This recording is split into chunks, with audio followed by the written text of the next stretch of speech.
તો દોસ્તો આજે ફરીથી ભાવનગરથી મહેમાન આવી ગયા છે દરેક પ્રભુજીને ભોજન પ્રસાદી પીરસવા માટે. જય શ્રી કૃષ્ણ બધાને. ભાવનગરમાં ક્યાં રહો છો માડી? આનંદનગર. બરોબર. અને આખું આ તમારું ગ્રુપ છે કે પછી પરિવારજન છે? પરિવાર છે. ને આજે કોઈ પ્રસંગો પાત છે કે પછી એમ જ? હે, કાકાની તિથિ છે. શું નામ છે? મંજીભાઈ માધાભાઈ ચૌહાણ. મંજીભાઈ માધાભાઈ ચૌહાણ. બરોબર. એમને આજ પુણ્યતિથિ છે. હા. સરસ. ચાલો, એમને ઈશ્વર માતાજી ખૂબ એમના ચરણોમાં સ્થાન આપે.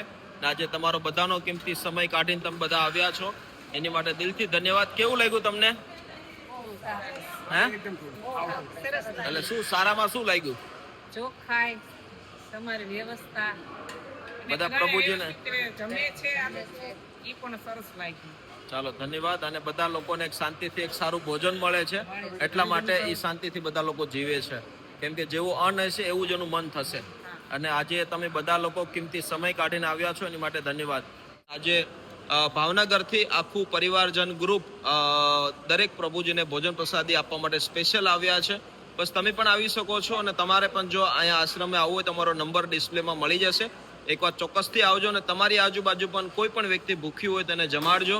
અને તમારી આપેલો પ્રસાદ ભગવાન સુધી પહોંચતો હોય છે એટલા માટે કોઈનું પેટ ભરજો. Thank you so much. જય શ્રી કૃષ્ણ. જય શ્રી કૃષ્ણ બધાને.